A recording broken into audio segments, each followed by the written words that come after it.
Rest in peace, my granny, she got hit by a bazooka. Kaboom, kablow, kaboom. Rest in peace, my granny, she got hit by a bazooka. Yeah, I think about it every time I hit the hookah. Kaboom, kablow, kaboom. I was in my room trying to teach my little sister. Then I heard a boom and it sounded like a missile. Who that is? What that was? Oh, that granny. Oh, she done. What the fuck they hit her with? What the fuck they hit her with? A fucking bazooka, little bitch. Every time I close my eyes, I'm drawing plays about that blitz. Every time I close my eyes, I'm thinking about how they did you quit. Granny, I'm sorry, but I'ma have to go ahead and forgive him and forget. I don't know what you want me to do. You gon' slide, you gon' lose your whole crew. Homicide when I think about you. If you was I, nigga, what would you do? Rest in peace, my granny, she got hit by a bazooka. Yeah, I think about it every time I hit the hookah. Kaboom, kablow, kaboom. I was in my room trying to teach my little sister. Then I heard a boom and it sounded like a missile. Who that is? What that was? Oh, that granny. Oh, she done.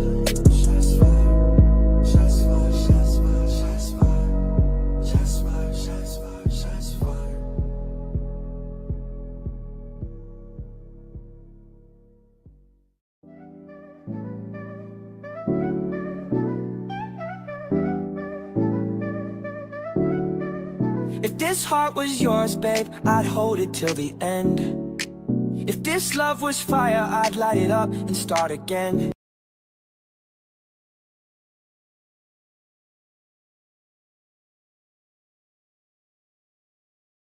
Ela desce, ela sobe, no baile é pressão. Menina linda, perigosa, rouba meu coração. Vai quicando, vai jogando, não perde a razão. No batidão, no batidão. Só pura tentação.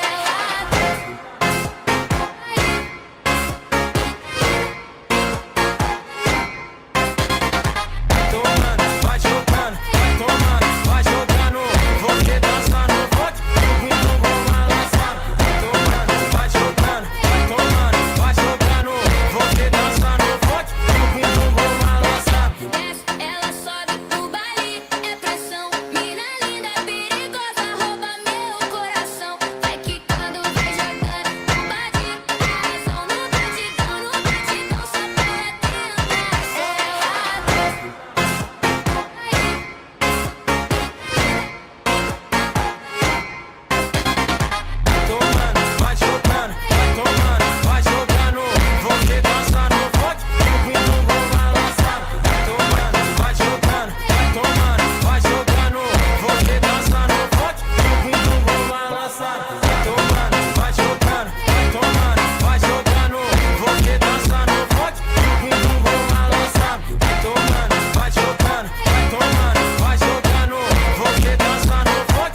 Você fez a escolha, agora aguenta a consequência. Não vale a pena mentir, você já perdeu a confiança. Vai, vai, me trai, puta, vai, vai, me trai, vai, vai, me trai, puta, vai, vai, me deixa em paz, me trai, puta, vai, vai, me trai, vai, vai, me trai, puta, vai, vai, me deixa em paz. Você sempre foi boa de palavras, mas vacilo no ato, agora sem chance, perdeu o jogo, foi desfeito do fato, a confiança foi embora, sem mais espaço, sem contato, agora vai e me trai. Vai, vai, me trai, puta, vai, vai, me trai, vai, vai, me trai, puta, vai, vai, me deixa em paz, me trai, puta, vai, vai, me trai, vai, vai, me trai, puta, vai, vai, me deixa em paz. Você fez a escolha, agora aguenta a consequência. Não vale a pena mentir, você já perdeu a confiança. Vai, vai, me trai, puta, vai, vai, me trai, vai, vai, me trai, puta, vai, vai, me deixa em paz, me trai, puta, vai, vai, me trai, vai, vai, me trai, puta, vai, vai, me deixa em paz.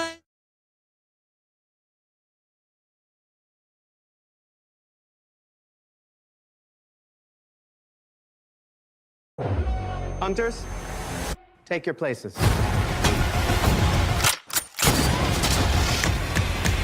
And so it begins. Radio Not 2, here I come. Rated R. A debit card that lets you pay later. One card, 2 ways to pay. Sign up with Klarna now. No credit impact to apply. Emocional, mas não vou com contação. Belo, vou viver a minha vida assim. E na fonte dos tu casa. Te dá dia, não dá. Te dá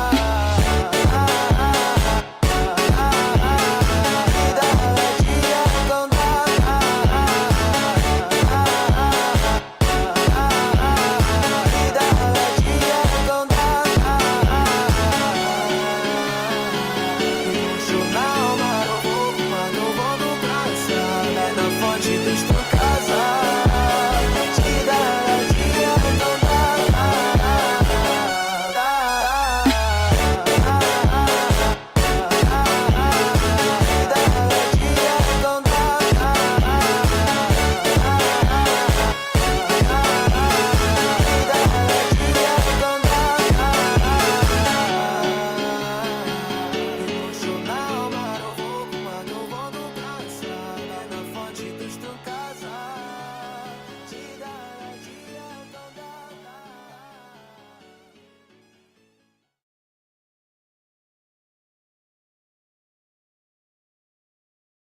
Emocional, mas não vou com contação. Belo, vou viver a minha vida assim. E na fonte dos tu casa.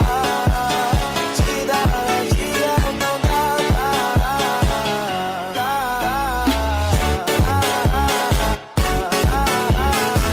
dá dia, não dá.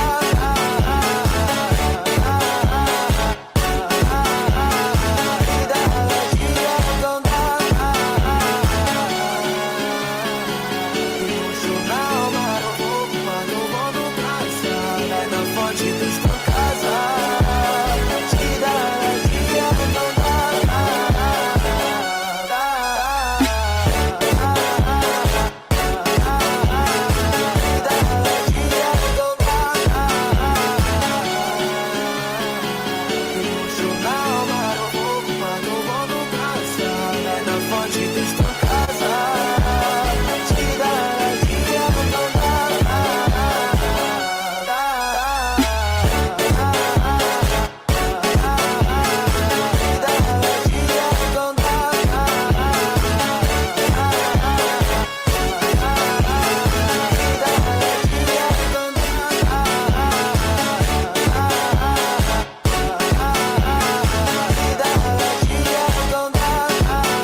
Welcome to the show. Yeah. You are now live, Live, with your host, the most froze, the bad boy of indie comics, the hottest ticket in all of indie comics today, forever will be the one that got away. Yeah. It's the unstoppable, undeniable, unbreakable, undiscovered creative juggernaut, the IP generating machine, the people's champion, CEO of Glacier Mountain Comics. It's your boy, Glacier. Yeah.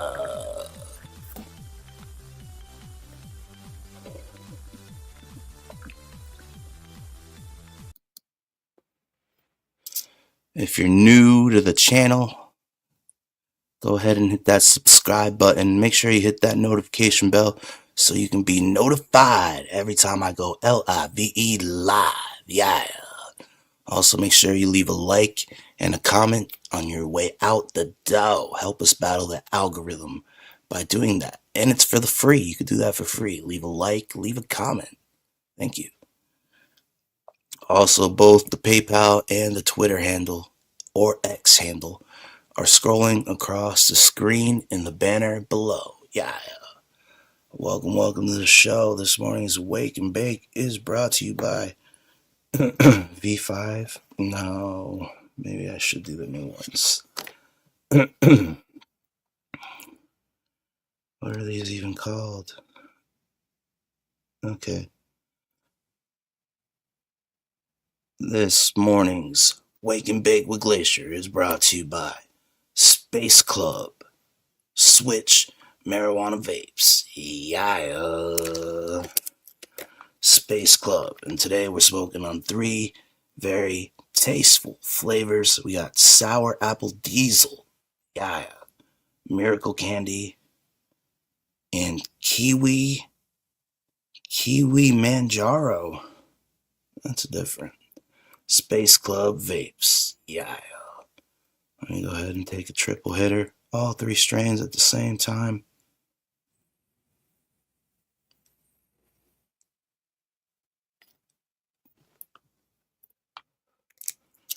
Wait, what the hell? That didn't even hit. One more again. 1, 2, 3. 1, 2, 3. Wait, did I turn it off? 1, 2, 3.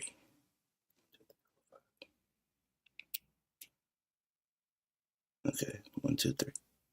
There we go.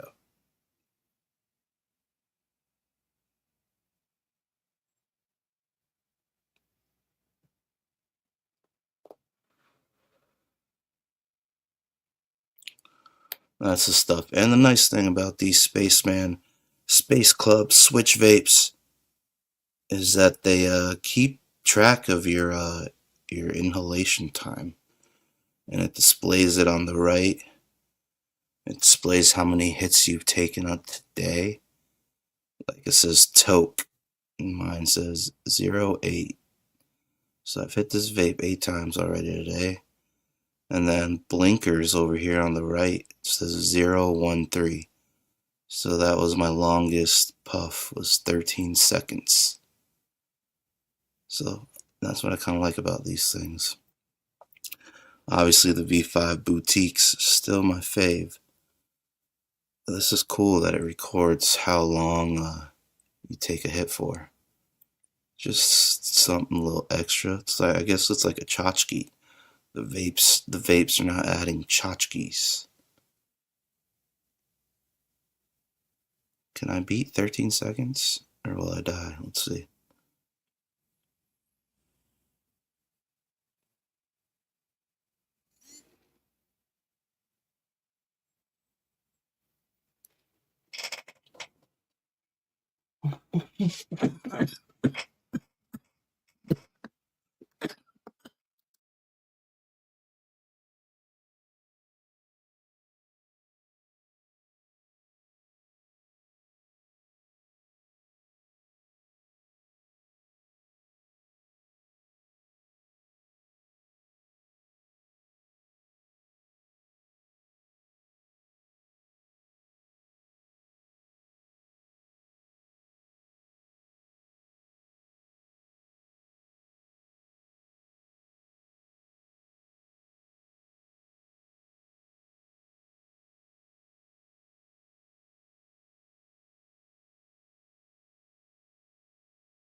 good news is I did beat the 13 seconds. It's now at 16 seconds. I beat it by 3 seconds. But the bad news is that's it for the rest of the day. I just died. Alright. Let's see. So, took some Benadryls yesterday because the allergies have been going crazy. So we literally had a day that was like 55, then 60 degrees, and then boom, next day like 5 inches of snow. So I think it's making everything. So I crashed early, and I guess this is what I missed. So I'm gonna head over to X real quick. Let me see, how does that look? How about this? There we go.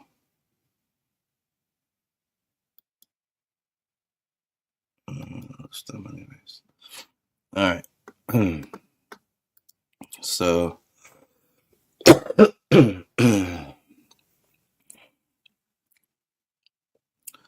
welcome to the Ice Age. Yeah.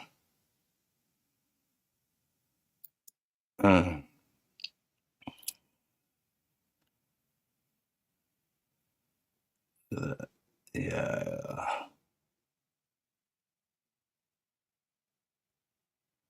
Oh, we're coming correctly. Omnibusy.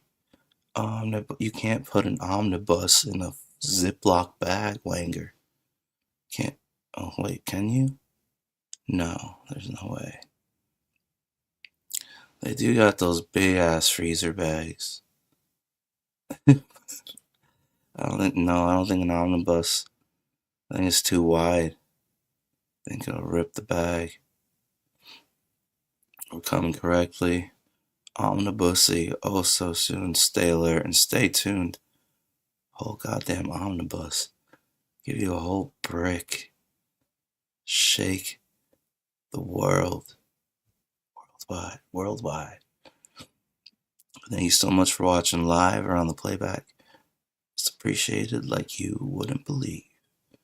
Alright, so... oh, here we go. So I'll show you guys something.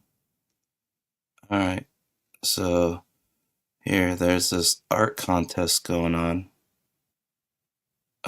Somebody could win a free cover from legendary white supremacist, legendary former DC Comics comic book artist.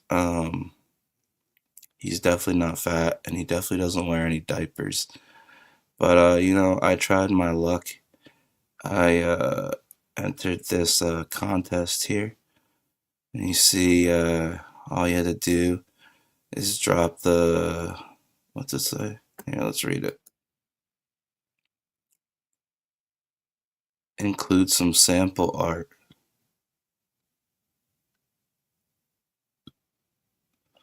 All you gotta do is put the name of your book and include some sample art. So, as you can see, I put the name of my book, Pie Man. That's this character's name right here. Pie Man. And, yeah, fantastic artwork. These are all the sample pages that I submitted for the free Chris Bacon Ethan Van Sciver cover. Thank you, Chris Bacon. And so yeah, you can see here, beautiful inset panel. Close up on the frog foot being gripped, being clawed by the bat. And then boom. The rest of the panel is a fucking splash page. Vertical. Beautiful, shooting at the bat. So obviously, the bat dies, the bat drops him, and grenades. 3 nades as he's landing in that fucking pose. You see that hero pose? Yeah. And now his bubble vest is fucking scratched to shit. And look, it's fucking blown up parts. He's fucking throwing nades at the fucking vampires. And then boom, he's like shading himself from the bang of the nades and also being splattered with vampire blood. Look at that frog face. You know, this Pie Man IP is fucking, it's gonna go TMNT. You know what I'm saying? This is like one of the greatest entries I've seen in that tweet. Look at that. Splat. Yeah. Just fucking makes his arms and hands get ginormous. I guess that's part of his power set, maybe. I don't know, you tell me. Squishes the fucking thing. Sploosh. And then it's all fucking silhouette, extreme close-up. Well, not too extreme. Cat's cradle with the guts. You know what I'm saying? Beautiful. This thing's ready to go TMNT. This is all the sample art I submitted. Yeah. Vampire diving. Punch that bitch in the face. Throw a stake through her stomach. And then this guy, finally, the sidekick of Pie Man, jumps out from the barrel, all scared, running for his life as he shoots blindly in the air. And he makes it over to Pie Man, and there's all these fucking bats hitting the ground dead from his shots.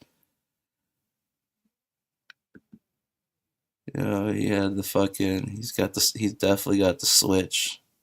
This sidekick, his side pieces definitely got the switch. You know, fuck those bats up. And then boom, we end here with like, bro, I'm gonna shoot that bitch if you don't start talking. You know what I'm saying? That's classic stuff. I know everybody's looking forward to this Pie Man IP. And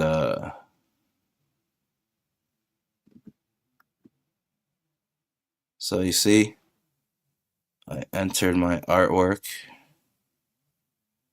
152 people saw it, I guess. So that's a thing. And then, let's see, go over here to notifications. Let's see, 11 hours ago. Whoa, Ethan Van Sciver. What is this book? GMC? Question mark.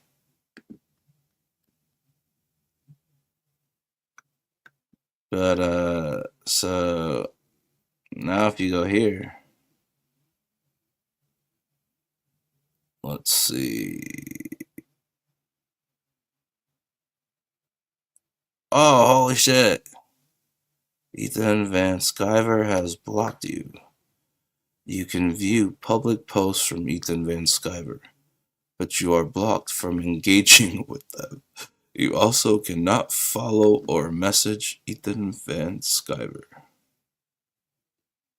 Huh. Damn. So that's everything that I missed while I was sleeping.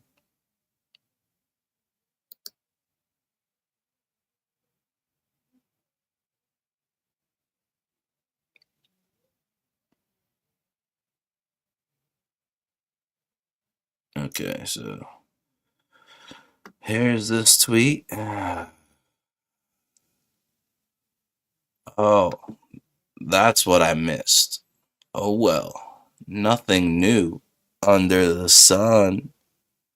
Same old gatekeep the greats tactics being used. Shrug, Aryan shrug. Let's see. Erika. I guess he's really living that song. The great white beluga whale. Eat the Man Skyver denies Pie Man its rightful entry into the Chris Bacon free cover contest, and I demand justice for the Glacier Mountain Comics fans, and you denied them even seeing this artwork. You're not of the people if you don't let them view the people's champion, because you know who would win the free cover would be the Glacier. You fear the power that Glacier has. Glacier has gained over these 7 years. Pie Man, you fear it. And you gatekeep it. But in the future, your eyes will water, and you will cry 1,000 tears as Glacier sits on top of the mountain like stimulated cynic with his feet dangling from the cliff.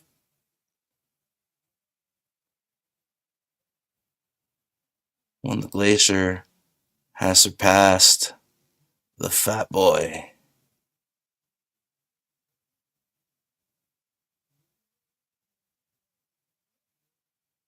On a global scale, worldwide. And he sits on top of the mountain. You're gonna cry about it. And you're gonna regret it for the rest of your days.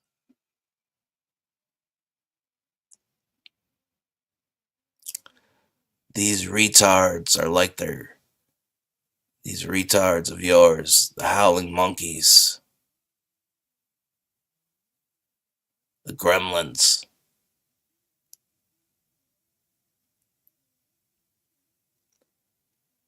They're like your diapers. They all depend on you. I don't depend on you. I never have. I never will.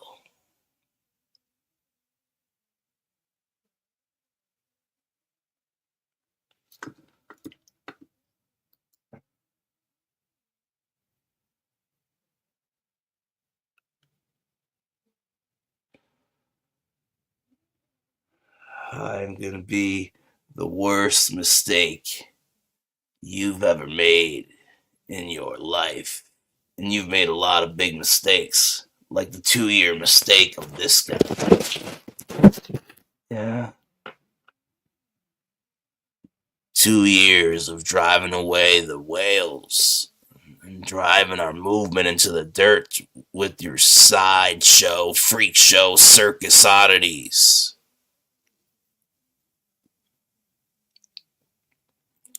You're degenerates. You're PDFs. You're midgets. You're howling monkeys. You're gremlins.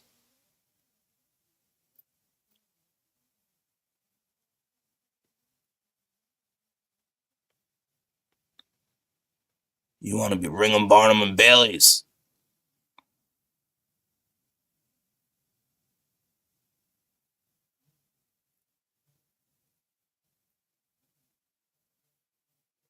I am not a part of the circus.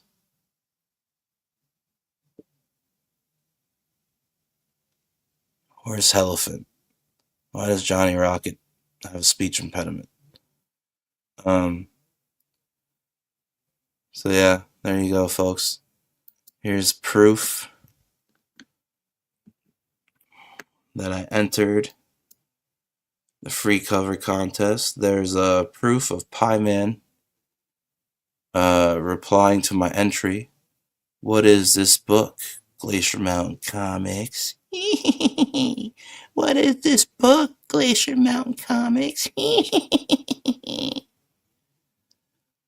As he sits there fucking replying to me while he shits himself. God damn, dude. Like I thought Finatra was the king of the stank. But Pie Man might just got you beat.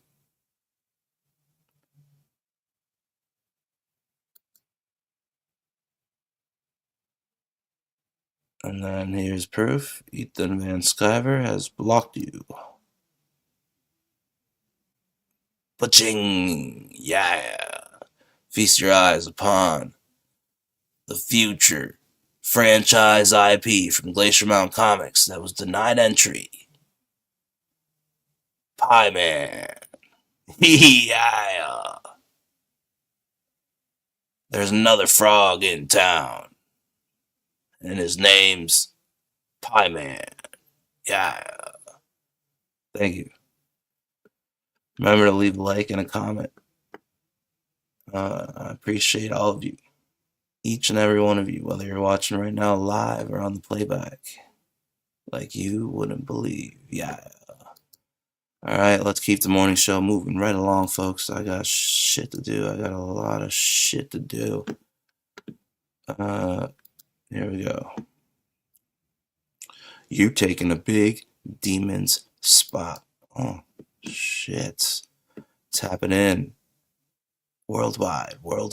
Yeah. Shouts out to Soldier Spirit. Here we go. Morning show with Glacier. PayPal and Twitter handle are both scrolling across the screen below. Yeah. Welcome to the channel. Today I have a message that is, you're taking a big demon spot. So there's a bunch of us in this collective who have been following the Lord who are about to take the spot of a massive demon who has been in a position of leadership for a long time. So God is showing me a massive change of the guard that's happening, that there is a new era that we are in where there's a whole new group of people that the Lord is putting into positions of leadership while he is taking others down. Okay, and so there have been some people in positions of leadership who are possessed by incredibly wicked demons, by very big wicked demons. And these are people who are like the ancient Canaanite people in the Bible that would worship Molech, who would practice child sacrifice and do very nasty things to gain power. They would just engage in all kinds of blood sacrifice, and just very evil, wicked practices were just part of their normal way of gaining power. And this is how they fight off, the chosen ones. This is how these are their weapons of warfare, okay? And so for those of us who were, initiated into the kingdom of God, and we actually gave God our whole lives, we swore in, and we said, we'll go wherever and do whatever you want us to do, depending on how loyal we were to God and how much we really meant that and how much of our lives we were really to give, we were destined for certain very high positions. And these high positions, they took a really long time to get to, and it took a very long battle to survive and to continue to fight for a very long time to obtain this position, because they're very high places. And we are taking over some positions that are or have been occupied by these demonic people for a very long time. They were really comfortable in their position. They had been, killing off the chosen ones in the spirit. They had been, using their dark, wicked, evil, black magic for such a long time and being successful in this. And these are the people who fought against you the hardest. These are the people that God had to really continue to protect you from. And so, but we did not give up. Okay, we could have just said this is too hard and run away, and said I'm just going to go and do this for a living and just go, and I'm just going to fade into the background. I cannot fight this fight anymore.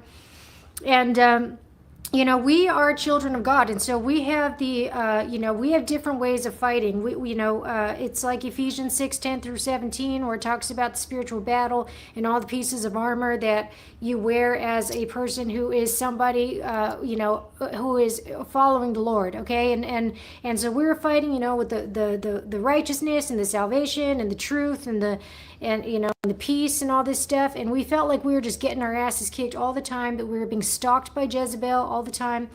And you know, we had to continue to move and to hide in caves and to just survive.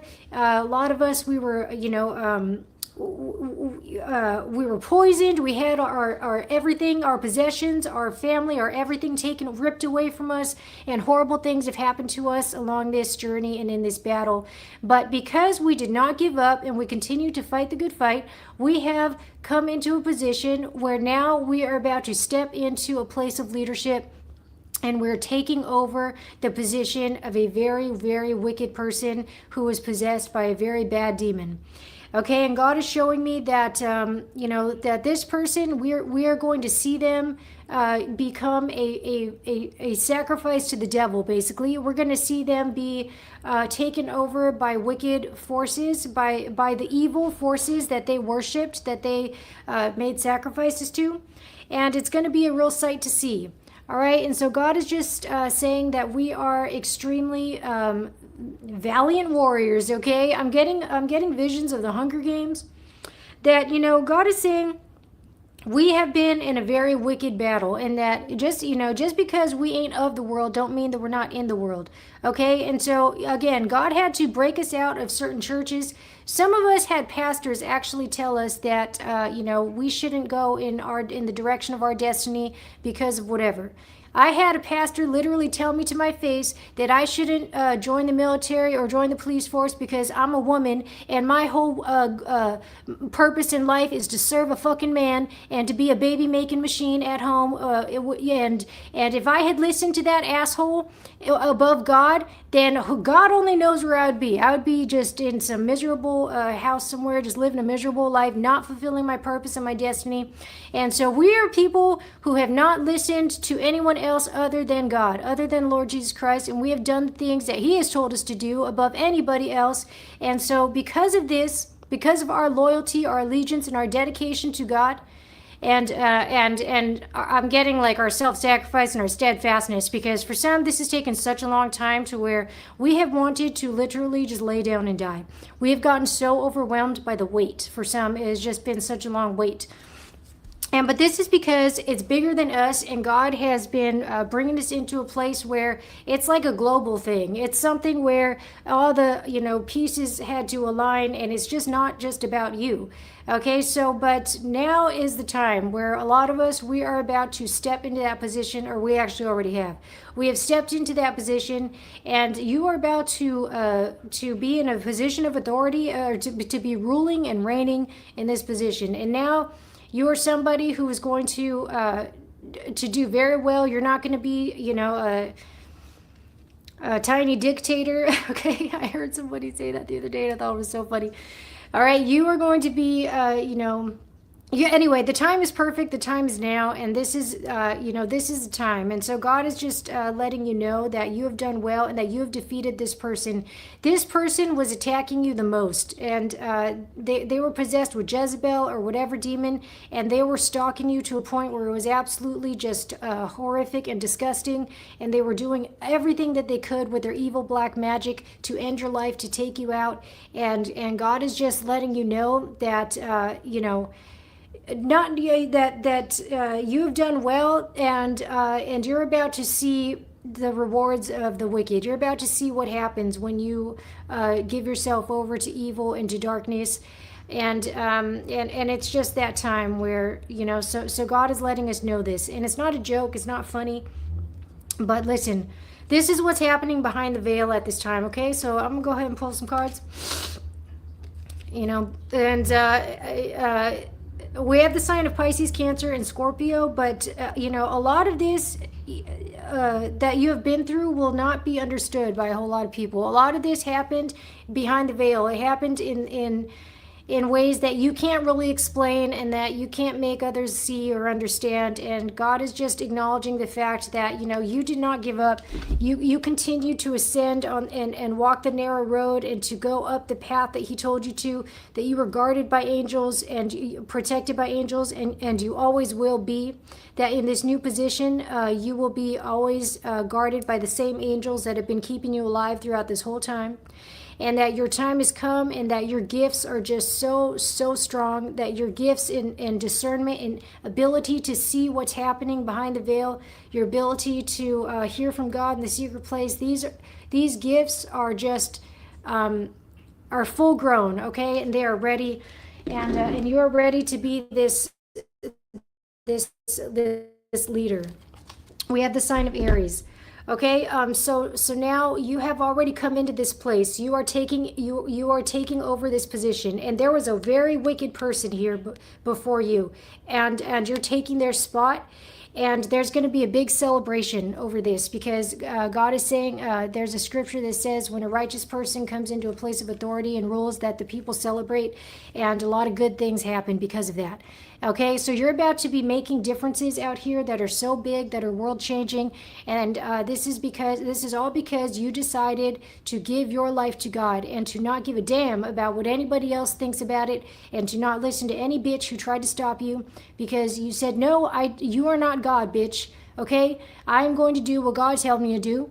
And my life is fucking short as hell, and I know who created me, and I know what he wants me to do, and that's what I'm going to do. And so because of this, you are stepping into a very high place, and you are a key player. Listen, I'm being called to tell this story, okay? So when I was in the basic training in the Army, I got called up to the front of the line. We were about to, we were getting our formations down for the, cadences or whatever. And I was like, I don't never get called up to the front of nothing. And I was like, no way.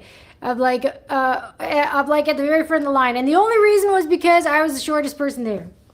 So a lot of you guys feel like you're kind of insignificant. You feel like you're kind of small. You feel like your position is kind of small. Maybe what God has you doing right now feels kind of small. Maybe you're a single parent. Maybe you're working a customer service job. Maybe I don't know, whatever it is that God but you know damn well that this is what God is having you do, and he's having you in this position for a reason.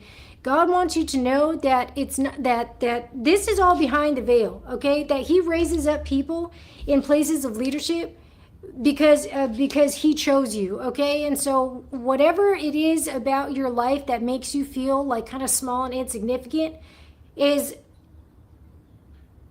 somehow, because of God's crazy perfection of everything, is actually going to be the way that you get brought up to the very front of the line, and you are going to be you're going to be leading, and you're going to be at the front lines of what's going down, okay? And so this is because of your dedication. It's because of your loyalty.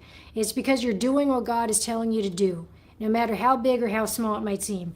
And whatever it is turning you into this leader, okay? So listen, for some of us, this has just happened in the spirit realm. This has happened, and you have taken over this spot. For some, it just happened last night. I don't know why I'm being called to last night. I'm being called to like overnight. This is happening overnight. But it's like, or it's happening, and then overnight, or the next day, you get a phone call. I'm telling you, there's some kind of a breakthrough that happens from the ethers. It's coming from the spirit right to your head. So this, for most of us, is a phone call. And this just represents, the beginning of your departure. Okay, your departure from whatever, whatever environment that you're in that you just cannot wait to get the fuck out of. Okay, this represents your departure.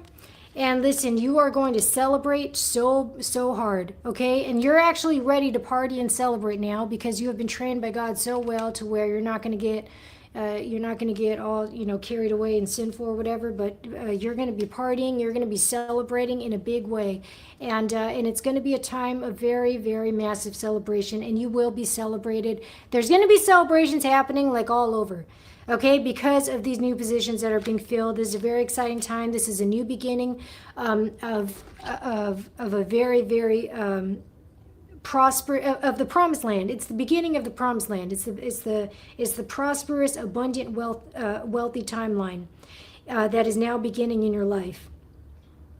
Okay, and it's going to be just it's going to feel like you're living in a whole fairy tale, in a whole novel, in a whole fairy tale. Okay, so but listen, the judgment. Dang, listen. I know you guys didn't see me shuffle, but you just have to trust me that I did. Listen, the judgment has been made. The judgment has been made. You are the one. You are filling this position. Okay, you are coming into to this new seat of authority. There's going to be a celebration about you coming into this position. Okay, and it's just going to be such bliss and happiness. It's going to be heaven on earth in your life. It's going to be the promises of God are all fulfilled all around you finally. And again, God is saying it has been such a long wait. You felt like you have died a million times waiting. You really have died. Your ego has died so many times because God had to create in you a person who is able. Okay, so we have the sign of Scorpio, but listen, the transformation is complete. You have been chosen for this. You have stepped into this place of authority. The contract is done. God or whatever judge on earth has chosen you for this, and now you are coming into this place, into this seat of authority. Okay, and whoever this this wicked person was, this demonic, evil, wicked person who would gain power through causing deaths in the lives of innocent people, their time is up, and now they are gone. They will never be seen again. They are gone. Okay. Yeah, and they're scared about this. Whoever this is, who has been worshiping evil, who has been an evil, wicked leader, they are very terrified because they know that their fate has come. And that ain't nobody's problem but theirs, okay? Because the amount of blood that's on their hands is very, very bad, and so they're gone. Okay, but their time is up, okay? And some of us have a big, again, this is just going to be a big promotion, a big contract. A lot of us are just getting a job. It's a new job where it's going to be a whole new. A whole new tax bracket, or it's going to be just massive. This is your time of becoming an overnight millionaire or whatever. It's a massive jump in wealth. Okay, and anyways, I'm going to go ahead and leave it there, but this is coming in now, and again, this is all happening by summertime. We're still in this transition of spring to summer where all of these things are happening for us. So I'm going to go ahead and leave it there. I really hope that this helps. Okay, but it's because you're like Joseph, and you're somebody who is being brought into the palace right before a time of famine, because you're going to save a whole bunch of lives out here. Okay, so he has the chosen one stepping into these places of leadership, because you will be a good steward of the resources, and you will be somebody who literally saves lives out here. Okay, so I'm also seeing the sign of Leo, and Pisces, and Sagittarius, and Cancer. Okay, but I'll go ahead and leave it there, and I love you guys so much. I hope that this message helps, and I'll see you guys in the next video. All right, God bless.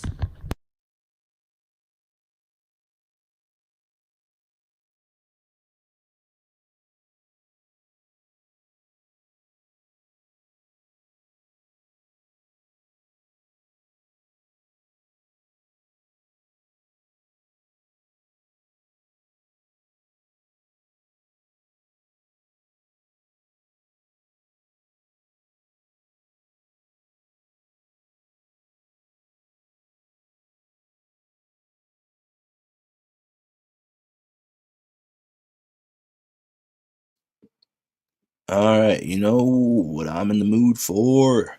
Chat. I'm in the mood to get some boys some money. Yes, indeed. Let's get those dollar bills coming in for the legendary Mike Barron and Pat Broderick. Right now, live on funmycomic.com. You can get your copy of Bronze Star 2. Yeah, let's fucking go. Let's get Mike Barron paid around here. Yeah. Somebody's got to.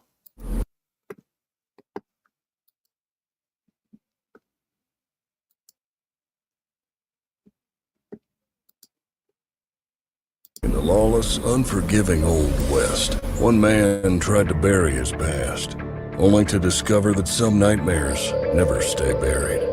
Newly appointed Sheriff Harley Brogdon thought he'd left trouble behind, until ancient terrors from Native American legend clawed their way out of the cold earth. Bronze Star 2 is the thrilling continuation of the critically acclaimed Weird Western series by Eisner Award-winning writer Mike Baron and legendary artist Pat Broderick, co-creator of Creature Commandos. Return to Cobb's Gap, where every bullet fired is a deadly gamble, and every shadow may conceal an unimaginable horror. The legend rides again, deeper into darkness, into a series of hellish nightmares that will haunt you long after the final page. 2 chilling journeys into the heart of the Weird West await you in Bronze Star 2. Pre-order the pulse-pounding sequel now at fundmycomic.com.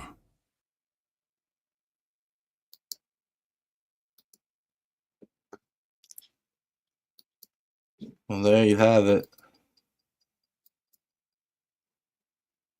Actually, you know what? I want to watch it one more time.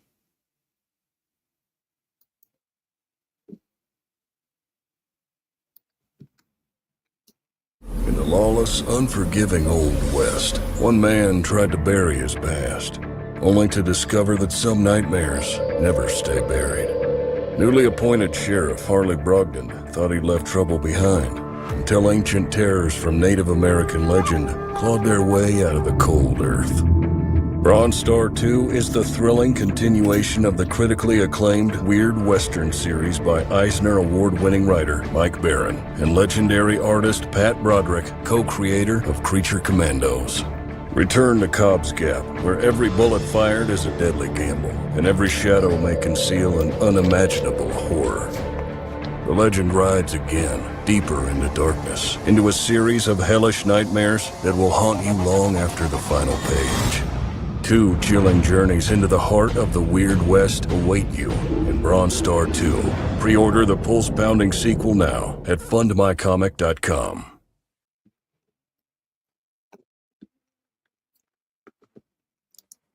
Right now, live on fundmycomic.com. Bronze Star 2. Mikey Baron, Pat Broderick, legendary Patrick Broderick. The wait is finally over. The critically acclaimed Weird Western that redefined the old frontier returns. Eisner Award-winning chronicler Mike Baron from The Nexus, The Punisher, Deadman, and legendary artist Pat Broderick, Creature Commandos, Batman Year 3, and Micronauts. The next chapter in their supernatural saga, Bronze Star.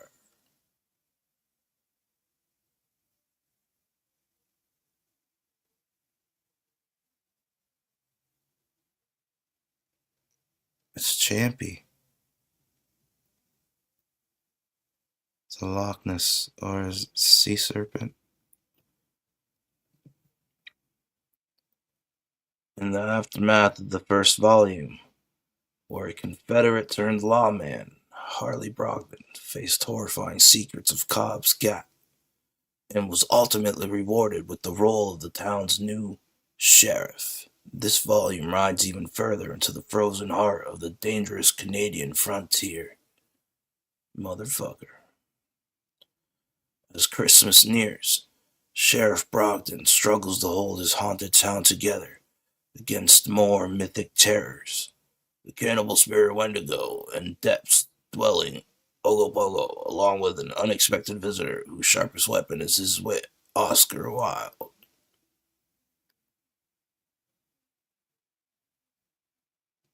If the first volume was H.P. Lovecraft meets Sergio Leone, this volume could be called Deadwood, by way of Mary Shelley.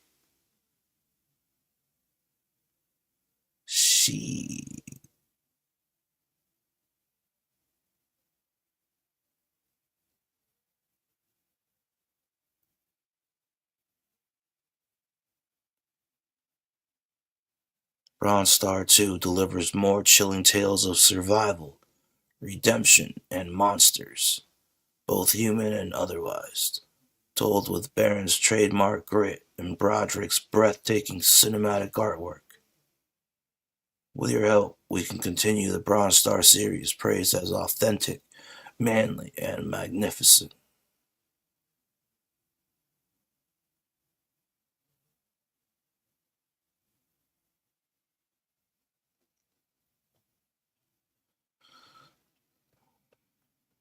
Let me see. Where's the tier? Where's the tier? Oh, they got the Digi for 10.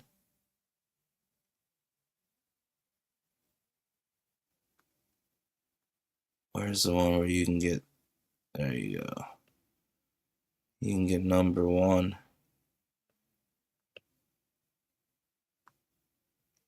Ooh, 1 and 2 for faux 5. Faux fifth. Faux fizzle. So it starts shipping in 2 days. So right now, if you go to fundmycomic.com and you choose this reward, bada bing, bada boom, in 2 days you'll have Bronze Star, Volumes 1 and 2. You can spoil yourself for 45 bones. 45 cold ones. A 40 ball and an Abe Lincoln, you know what I'm saying? You can get you volumes 1 and 2 of Bronze Star from Mike Baron and Pat Broderick. Why the fuck wouldn't you do that? 4-5 starts shipping in 2 days. Go get it right now while you still can. Fulfillment's gonna begin any day now. Fundmycomic.com. Bronze Star 2 campaign is now live. Go reserve your copies today. Yeah. Let's get Mike Baron paid around here. Yeah. You know what I'm saying? Fuck's sakes. Alright. Let's wrap up the morning show with one more vid. Here we go. Here we go. Yeah. Bada-bing, bada-boom.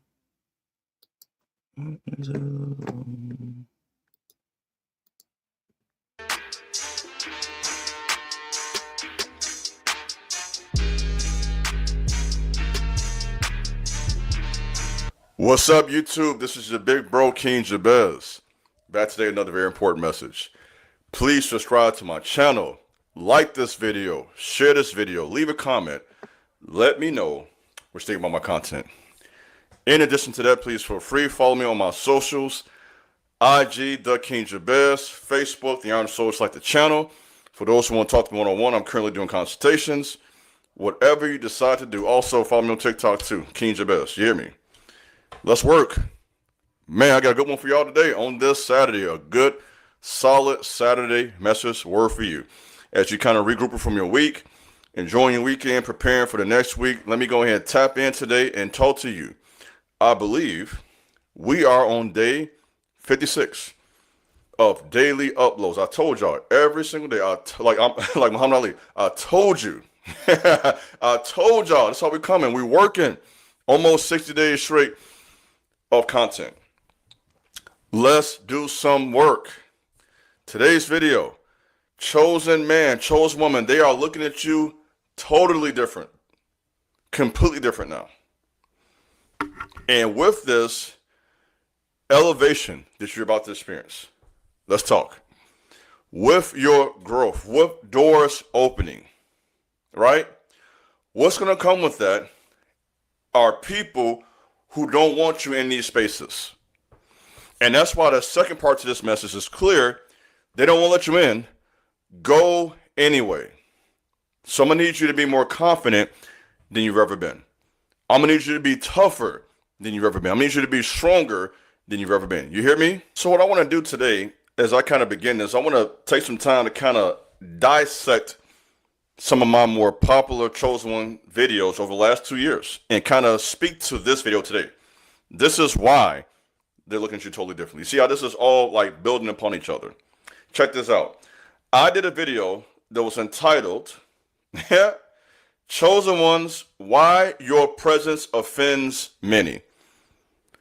Why Your Presence Offends Many. I did that on IG. It got almost 300,000 views. You hear me? That resonates with so many chosen men and women. So listen to me. Listen, chosen one. Let me talk to you this Saturday. It's your big brother. Listen, big bro. You offend them, my boy. You offend them, sis. They see you. Somebody say, big bro, they see me. They see you in the gym, bro. They see you, sis. They see you getting your head done. They see your outfits you coordinating. They see your pictures and the photo shoots. They see all of that, sis. They see you. And they're pretending like they don't because they're gatekeeping. Okay, let me just go ahead and say it out the gate. They're gatekeeping. Somebody say gatekeeping. They do that everywhere. Even in these social media streets. You know, big bro, I've been a social media warrior for 6 years now. These streets, let me tell you about these social media streets, baby. They rough. There be a lot of hate. Folks be reporting you all type of weird stuff. Somebody say all type of weird stuff. Weird energy. When you're trying to build something. So they gatekeep everywhere, whether it be social media, real life, a job, family, industries. There's always people positioned in all these spaces like the bulldogs to keep you out. And you have to be strong enough to go right past it and not let it bother you. Do you hear me? So they're looking at you totally different because you are totally different. Let's tap in. Chosen ones must pass the humiliation ritual. Yeah.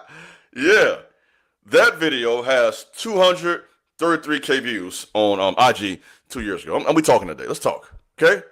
Why did that video do so well, guys? Is it because Big Bro said it? No. It's because it was a word from God that spoke to all you who heard that message. You passed these tests, chosen man. You passed these tests. I feel good, by the way. Men tapping in. Somebody say, Big Bro, what's going on? Somebody say, Big Bro, it is day 120 SR, my boy. For all the men, you know the vibes, baby. 120 days SR, locked in. Eye contact. You see them eyes white, like ghost milk. You hear me? Strong in the gym. Hair growing, beard growing. 120 days, 120 days, 4 months straight. You hear me? Tomorrow will be 121. That is 1/3 of a year. Locked in. You hear me? Locked in like a pit bull. You hear me? And that is what we're talking about. Passing these tests, going forward. They will look at you totally different because you are different. Let's say that. They're not just going crazy. You have grown. You have transformed. You have blossomed. Sis, let's say you look 2 years ago. Go look at your pictures from 2020. Come on now. And look at you now. You look better. Sometimes it's just the reality. You look much better. Sis, my girl. I always say my boy, I'm going to say my girl too. My girl. You hear me? You look different. You've added quality to yourself. You've been in the gym. You have been taking care of your diet. You've been eating your, proper diet, fruits and vegetables, drinking your water, taking your supplements, taking the vitamins that women take to take care of themselves. I know about all of that. You hear me? You're taking care of yourself. You're investing in yourself. Okay? Learning, reading books. You have added value to yourself. You become quality. Yes. You can go from struggling or mediocre to quality in 5 years. Yes, sir. Yes, ma'am. A man or woman can be completely different in 5 calendars. Really one, to be honest. 6 months or a year. And you'll see some differences, right? I dare say I'm different now than I was 4 months ago. Let me say that by a personal example. See, part of me teaching these videos is me leading by example. Somebody say, Big Bro, still growing. I'm still trying to grow. I've not arrived. I'm still on this journey too. I'm talking to you these videos about a journey that I'm on with you. That's why these videos resonate with y'all so much, because I'm on this journey, guys. Do you get it? I'm not just talking to y'all, I'm talking to myself too. We are on this journey together. And on this journey, we can make so much progress in 6 months. Somebody say lock in for the next 6 months. Come on now, lock in April, May. Let me count for you. April, May, June, July, August, September. And see where you're at by October 1st. You hear me? That's what I'm talking about. They are looking at you completely different because the witchcraft did not work on you. 239K views a couple years ago. Huh? All the sorcery they tried, it's not working on you. the black magic they've been trying. People do all type of stuff to gain control and access over your life. So the witchcraft's not working. The black magic's not working. They're trying to, you see those braids locked in, the fold of the back, baby, TMC, you hear me? Just want to say that real quick. Everything they're doing to try to stop you has backfired. They've been trying to sabotage you. Okay?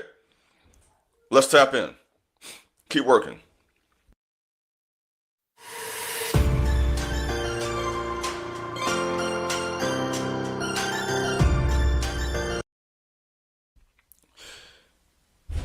You must move to a city that matches your frequency. I'm going for type notes today, baby. You hear me? We're going type notes, baby. You must move to a city that matches your frequency. Huh?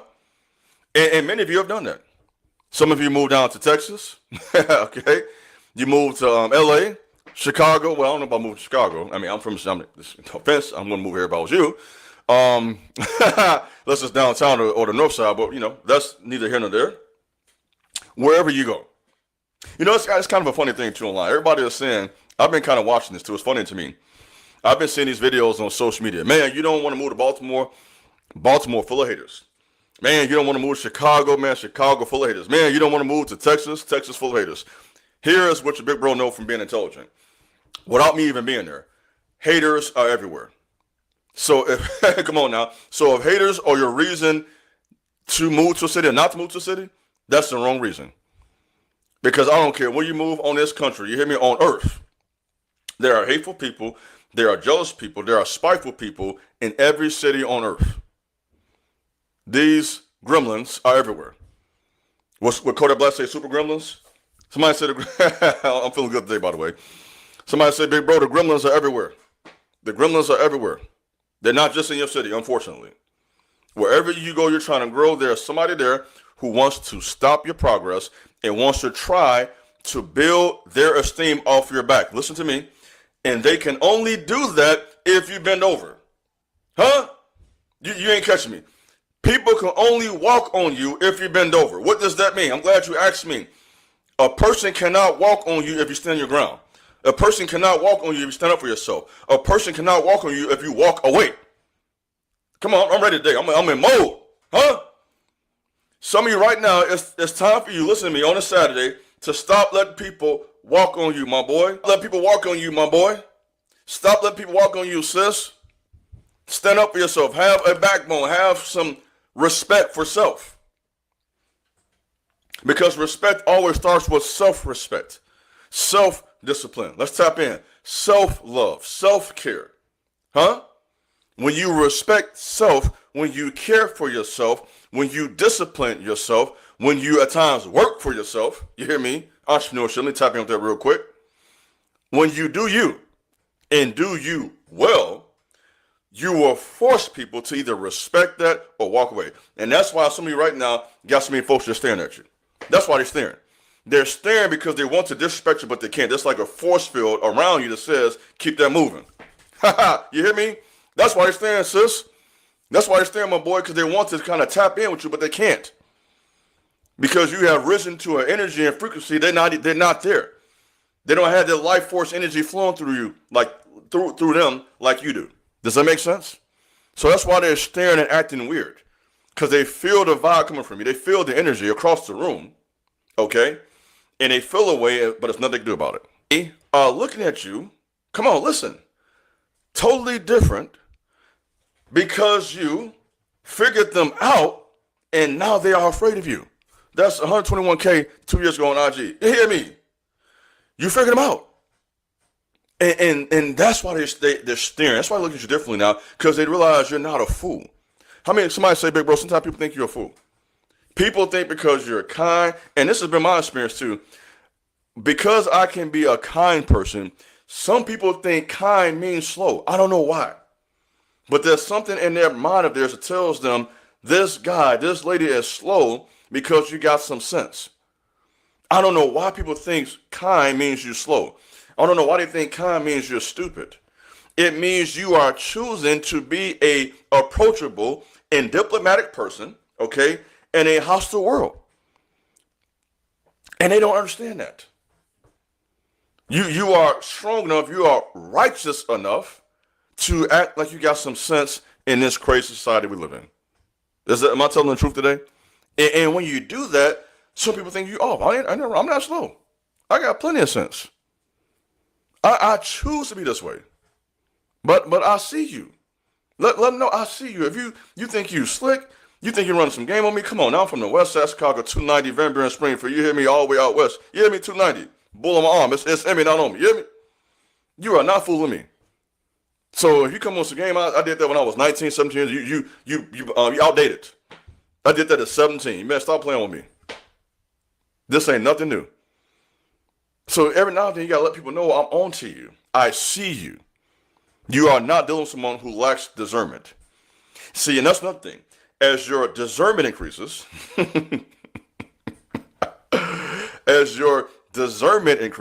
and you get smarter, you get better, you get wiser, that's also why they look at you differently. Because they realize, man, this guy ain't saying no more. This person is they can see clearly. And people don't like when you figure them out. So they realize it's your time and they don't want you to get in. Somebody tap in and say, day 56, we getting better and better, baby. 56 of 100. 56 of 100. You hear me? We're working. They see that you are improving. They see you are capable of being at this next level, and now they're trying to stop you. It's that simple. That's the pressure you feel. See, the pressure you feel is not the pressure of failure. Because that's what it feels like. When you're being blocked, when you're being gatekept, when you're being pushed to the side, it feels like you're failing. You are not failing, you are breaking through. Okay, you're climbing higher, and those entities, those spirits, those people, those industries are trying to block you. And you have to get in not by being less active, you gotta get more active. You gotta be a little more proactive. Keep knocking at the door. And you're saying basically, you can let me in. I'm coming in here. So when they don't want to let you in, you keep going. You keep working, you keep pressing because it is your time. That is the message today. So chosen ones, they are looking at you completely different because they know it is your time to elevate. It is your time to go forward. It is your time to rise above every limitation, every curse, every demon, every person that has come your way while you have been on earth. It is now your time. I feel like Ali right now, by the way. the SR energy, you hear me? I'm talking to you. It is now your time to do what you have been placed on the earth to do. That's simple. So that's what I got for you today. This is your big bro, King Jabez. God bless. Peace.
Yeah, all right, wrapping up the morning stream with that, some of that Anna, that Star Wars girl. Yeah.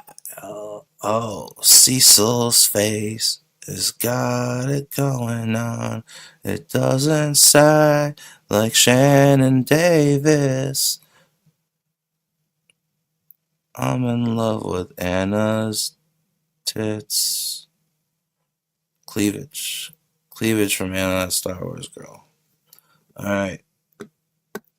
Let's catch up with the Jack Show. It's been a minute. America.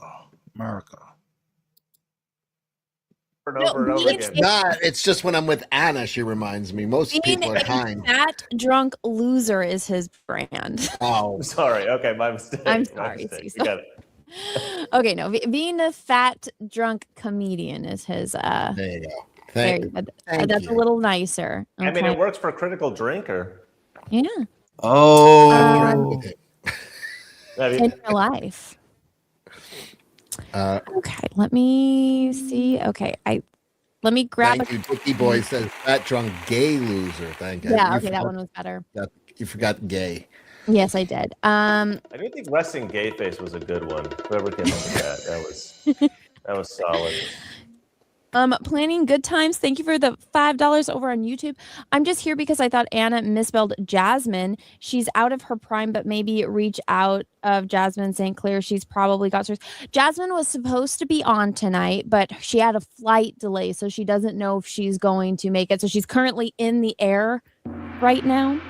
So I told her it's not a problem. Jack's show goes for like 4 hours, so if she wants to come in late, she can. But she said she would let me know if she's like too pooped or not. But she will try to get on the show later because she's been really looking forward to this. So we will try to. Get before you get scared, you don't have to stay the whole 4 hours. Oh yeah, by the way, you don't have to stay. My camera won't last that long. Okay, no problem. I don't have it plugged in. I just have a battery in there, so we'll figure it out. I mean, I have multiple batteries, so I think we're okay. But something will die. The lights will go out. Something's going to happen. My mic will go. Something. Okay. Well, how is the electricity in Bali? Yeah, it's fine. I mean, you get like a blackout every now and again, but I don't think it's really significantly worse than America. Like we get blackouts sometimes in America too. But, okay. Probably a little bit more often.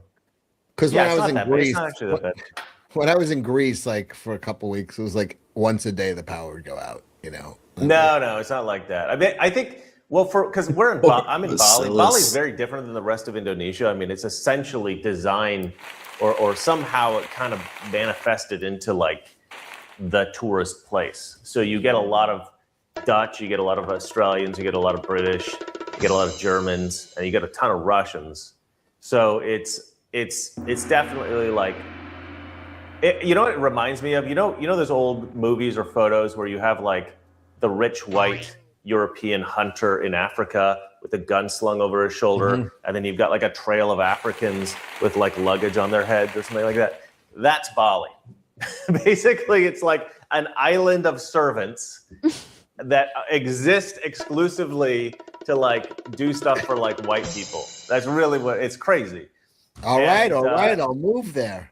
Yeah.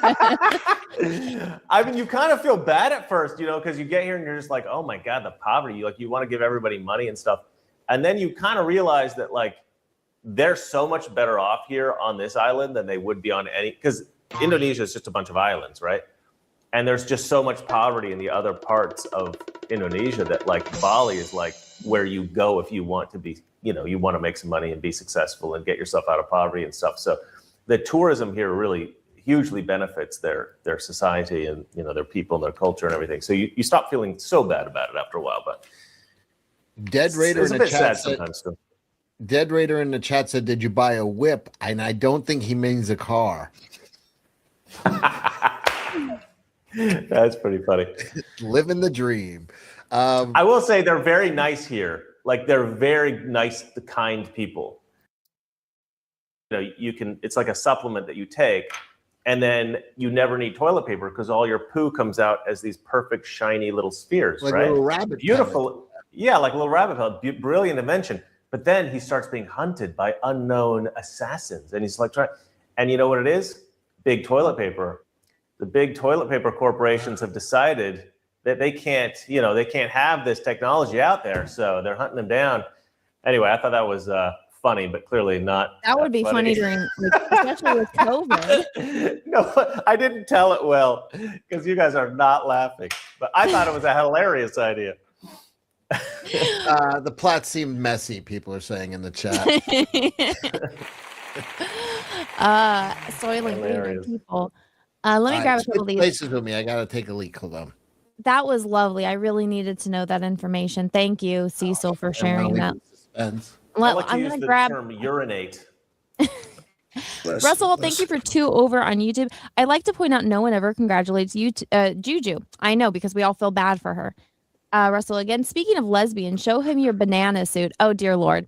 I just met this man. Where is it anyway?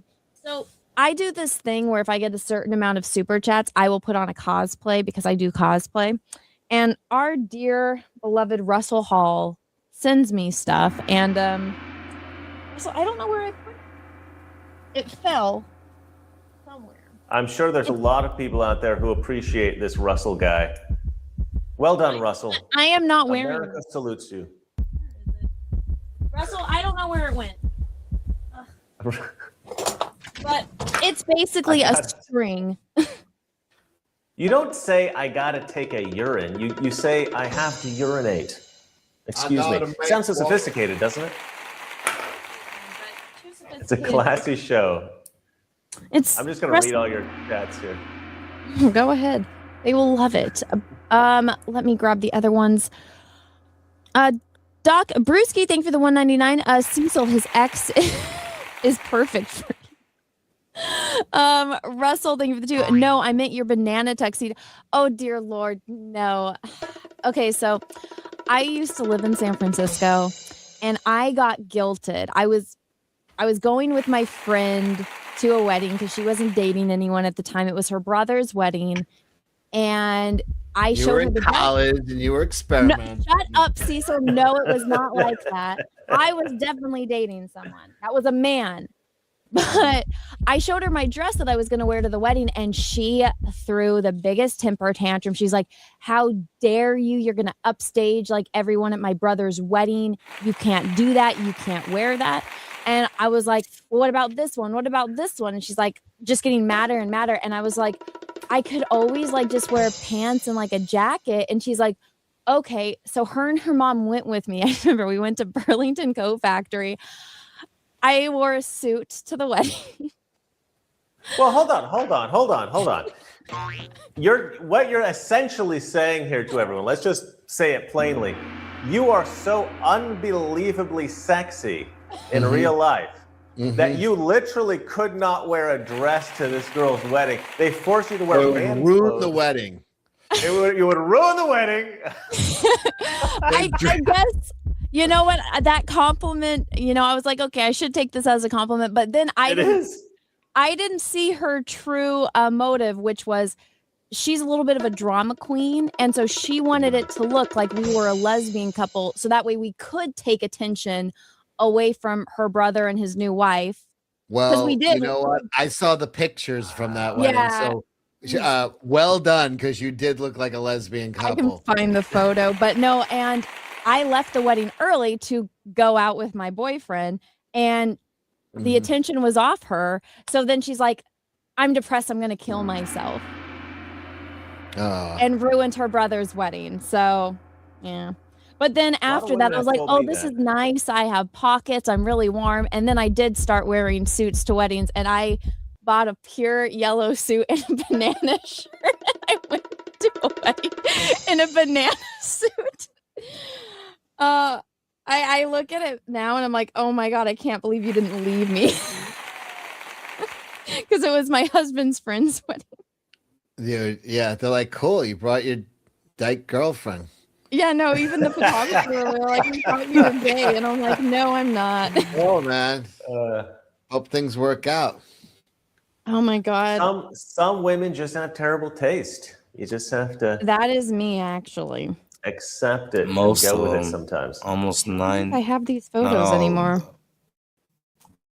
You guys, I do have an ex, and she only wears business suits. Like, she just dresses very conservative.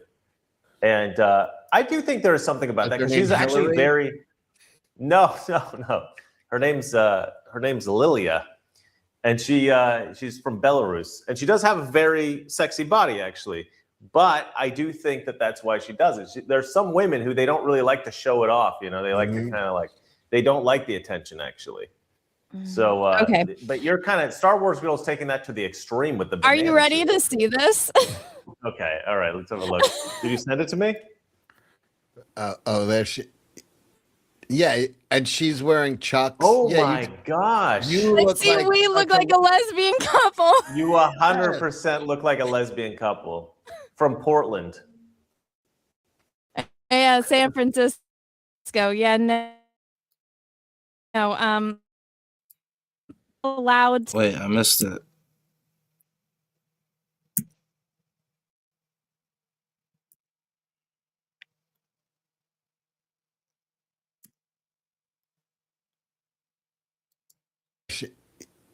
Yeah, and she's wearing Chucks. Oh yeah, my gosh! You look See, like we look like a lesbian couple. You 100% look like a lesbian couple. All right, let's have a look. Did you send it to me? Oh, there she. Yeah, and she's wearing Chucks. Oh yeah, my gosh! You look See, like we look like a lesbian couple. You 100% look like a lesbian couple. The Scissor Sisters. Yeah, San Francisco. Yeah, no, Yeah, definitely San Fran. That's too funny. that Gayest was what I place was on allowed earth. to wear to And that she was wedding. straight? Was she straight?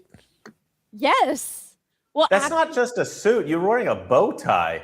I know Yeah. it was cold. Well, they picked it out. Her and her mom, because I had those pink heels, and they picked it out for me. I had those jeans. She gave me the blazer.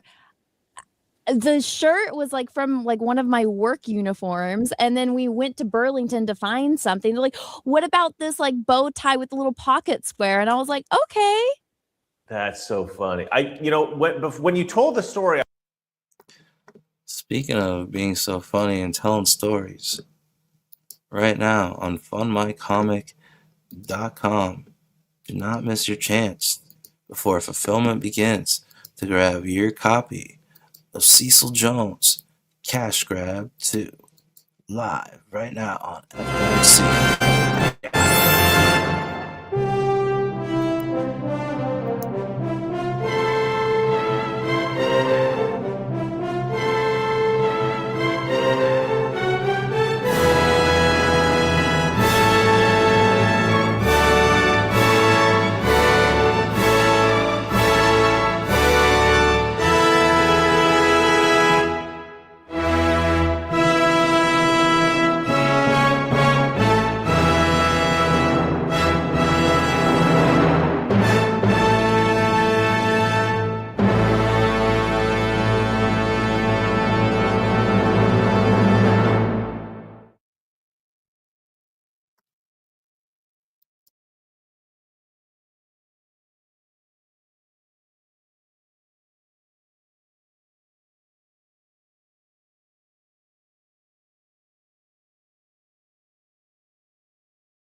Alright, now live on fundmycomic.com.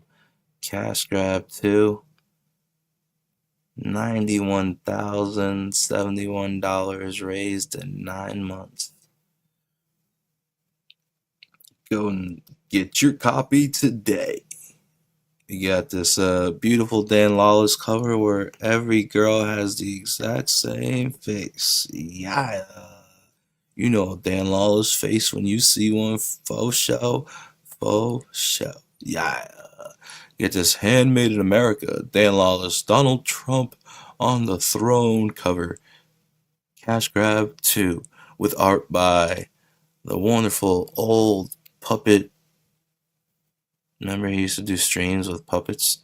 Donald DeLay. Cartoon stylized, amazing artwork on Cash Grab 2 that will probably, unfortunately, not be fulfilled by the Diaz brothers again, because that's just the way You know, that's the way things go. Well, actually, I don't know. Maybe he can use the Diaz brothers now. This ain't it CG, or is it? It is. It's CG. Cash grab. Yeah, Cecil Jones is CG. Cash grab 2. Now live on funmycomic.com. And look at this wonderful Dan Lawless, President Trump on the throne cover.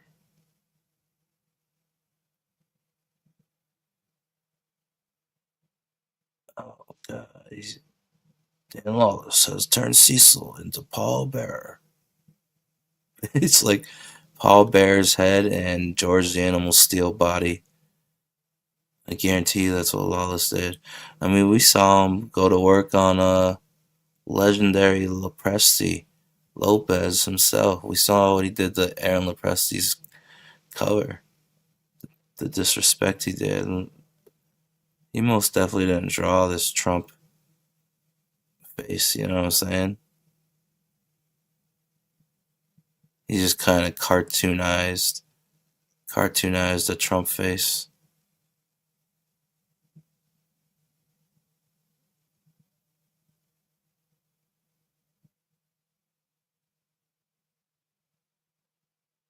I guess Cash Grab's supposed to be some kind of Disney movie because you got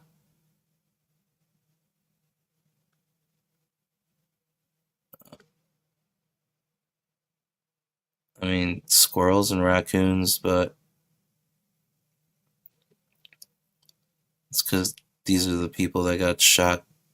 These 2 animals got shot, euthanized. UFC belt. This bitch is cross-eyed.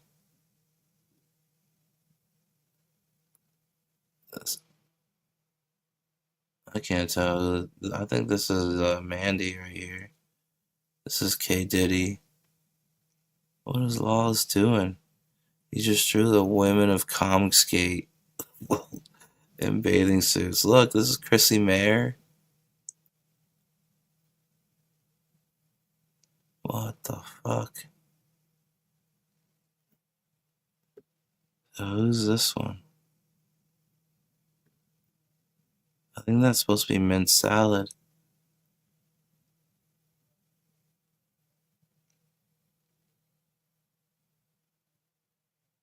Wait, who's this one?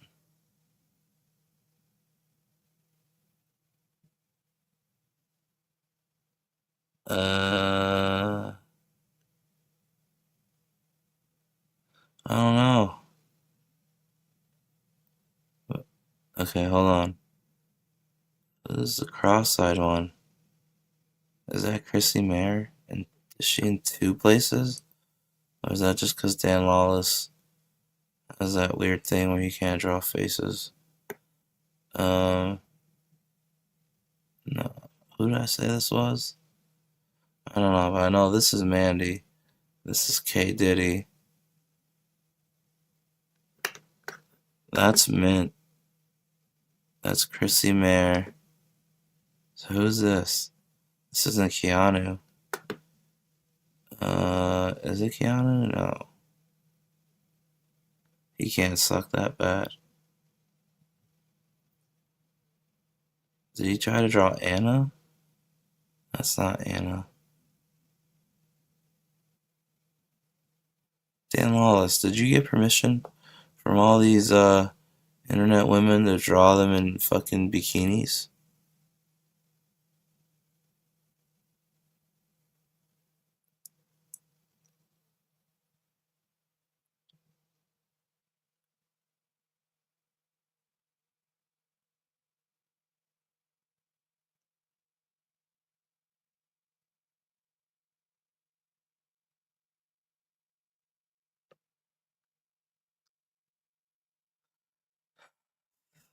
Yeah, that definitely doesn't look like a shirt I would wear. But, I think they gotta do something about the mustache, right? Because it makes the shirt look weird. It just blends in with the eyeshadow, too. You know, like, add something to the mustache. Color hold. in a different color. Here's the cover before it got messed with. Dale Keown artwork.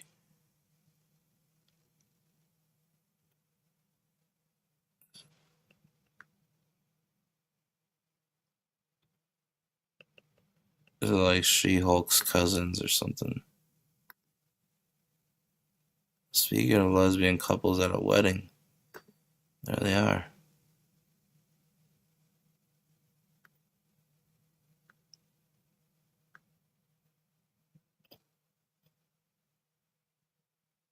Dude, Donald DeLay did this in such an awesome style. This is like in the style of the fucking Thinky Cheeseman illustrated fucking children's book. That's how everything should look. Is like this, how I nailed it on this arm the most and this guy the most. Like if you could do that for the whole book, I'm in. I got a perfect story for that. Stinky Cheeseman stylized art. I guess this is the cover that Cecil messed with.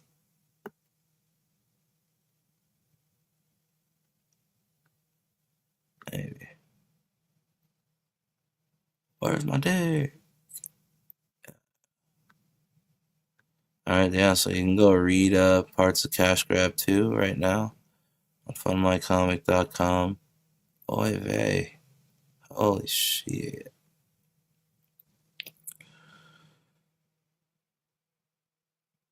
Oh, we got some good prison footage, I guess. Oh, no. I don't think I can show that. So yeah, right now on funmycomic.com, Cecil's Cash Grab 2. Go over there and get it. Don't miss your chance to get a copy today. Now let's get back to the Jack Show and end this stream. PayPal.me/Glacier8888. PayPal.me/Glacier8888. Yeah.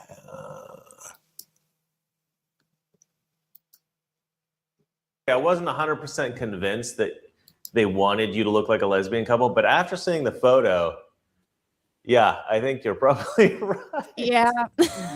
Yeah. Yeah, so for a few years I only would wear suits to weddings because she got in my head about like not showing up like the bride, and I finally dropped that, and I'm like, I can't, looking back at it, I'm like, I can't believe that I did that. Did you? Yeah, I don't know. It's sometimes you take advice from people and you follow it for years and you don't realize that it was actually probably a stupid thing for you to do. do. Sabotage. We've all done that. Yeah, we've all done that. I think. You know what? Karma came back. That girl, and I haven't spoken in years. She came up on my recommendations for friends on Facebook, and she was married to a twink-looking man who is now transitioned into a woman. Mm-hmm. And Okay. she is staying with this person. So. Oh my God. So she is a lesbian. That's so brutal. Well, now she is. Yeah. Yes. So the virtue signaling is strong there. You had a huge influence on her. She was. How is that? Is he getting plastic surgery to look like you? Oh my God. I hope not.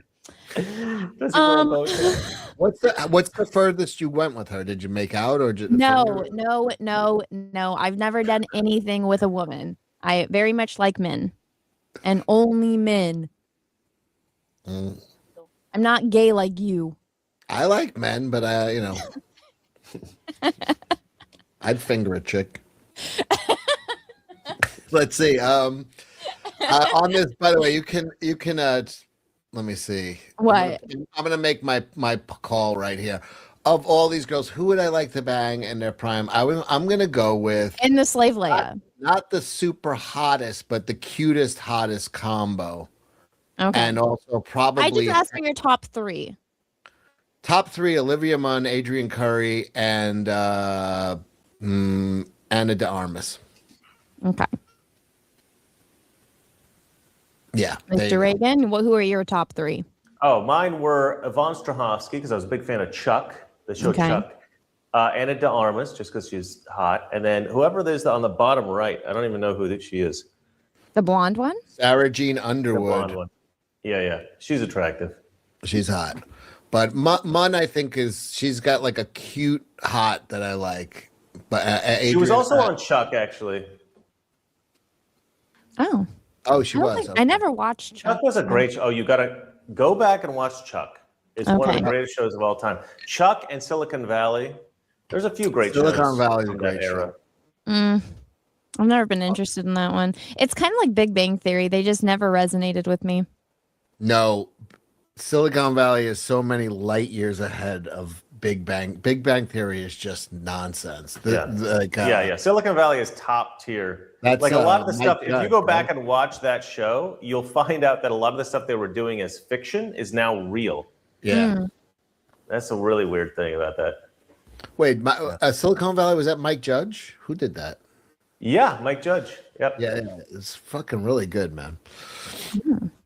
I don't know who that is. He did King of the Butthead, Hill. and he did King of the Hill. Idiocracy. Idiocracy. I haven't seen it. Office Space. Office Space. Yeah. Nope. She doesn't know any of this stuff. Star Wars. She only knows Star Wars. That's it. Oh my goodness. See, so I lost Star Trek trivia. What do you mean? Oh, I heard on my show. I was live streaming while you were live streaming. Awful. And they're like, Anna's getting killed in Star Trek trivia. I'm like, how? Okay, so guys, let me preface this. So I do a Star Trek show on Wednesdays where we spent the past couple years watching and reviewing all the original episodes. And Fiction Method, who is in the chat, who is a statistician, came up with our trivia. And I finally understand what it's like to be around a person that makes quizzes like I do, because it was absolute hell. Wow. I'm like a casual Star Wars fan, and she's asking me how many engines a Star Destroyer has. Super Star Destroyer. I have a fucking life. How would I possibly know how? And I know now it's 13, isn't it? Yes, it is. I can't believe that is a very specific question. I would not know that. I saw the movies once. Like, I'll give you a taste of one of these questions. So, on The City on the Edge of Forever, what scenes from human history are shown in the wormhole donut thing? Oh, that was in the 30s. Was it the Great Depression, and was it Hindenburg? No. Hitler speech? Yes. Well, World War II. It was just different eras of human history. Then one of the questions, like, what episode of ours went the longest? Who was the first Klingon to speak? Who died first? The order of deaths in the Kobayashi Maru. And I'm like, oh my God. Wow. What was the name of the element that made all of those in Plato's stepchildren, all of them live for so long and give them powers? I'm like, dear Lord. Wow, they out nerded you. But He who did. got them right? Who got them right? Ron did. Ron apparently is the biggest fucking nerd. Wow. Those that don't know, Ron Garney is one of the co-hosts. He drew Captain America, and he draws Wolverine, and he draws Keanu Reeves' comic book Berserker. Oh, that's awesome. That's awesome. Yeah, so I actually have an idea that I was just thinking about the other day, and I don't know why I came up with it, but it's a criticism of the original trilogy. And you got to understand, what? I don't really care for any Star Wars other than the original trilogy. The original trilogy to me is Star Wars, and everything else is kind of bullshit to me. I love the original trilogy, but I realized that something bothered me even when I was a kid, and I never really consciously was able to grasp onto it until just like yesterday. And I realized, like, I've never really liked the idea that Luke was going to turn to the dark side, and that was the whole Emperor's plan. That the whole plan of the Emperor hinged on Luke just like getting emotional and flipping to the dark side. Because Luke was like this pure of heart character who was never going to flip to the dark side. The idea that the Emperor was like oh yeah, we'll just get him really angry, and then he'll flip to the dark. What they could have done is like they could have said like, look, Leia, Han, Chewbacca, they're all gonna die. We're gonna kill them all.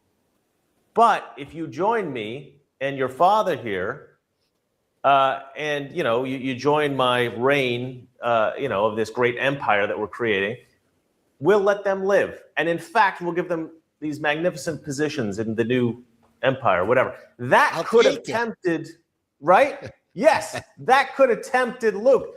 I don't feel like there was any actual temptation there. So that whole plot point, it doesn't really work. I know that's the worst possible thing to say on this show. Well, maybe because he knows he was his father, father's weakness. So his mindset was either. You can tell she's pissed off by oh my gosh. Well, it's the whole rule of two thing. There can only be one master and one apprentice. And so he was either going to make Darth Vader go even more to the dark side by him killing Luke, or he was going to gain a new apprentice by Luke killing Vader. But that rule of two thing that wasn't a thing back then. I know. I know, but that was his plan. That was his plan. Either Darth Vader is going to go even more to the dark side, or he was could have had two assistants. He could have had Vader. You could, and but Luke. then it's Vader a father and son Luke duo that are going to work together to overthrow him. So the Emperor had a lot of flaws in his plan, clearly. Well, because he was really relying on his vision. He had like a vision in the Force that Luke was going to flip. But which is fine, actually, which is a perfectly fine plot point if the audience believes it, right? And the way that you could have done that is you could have shown a Jedi, you could have said, well, certain Jedi are very susceptible to flipping, in certain circumstances, right? And you kind of show another Jedi do that, or you just explain how that works. Then the audience buys into that. The thing that I think back in the 80s and the 70s and stuff, there was no concept of home video or now streaming or owning the movie. So you would play it in the theater and that was it. It was done, So people would watch a movie once and never again.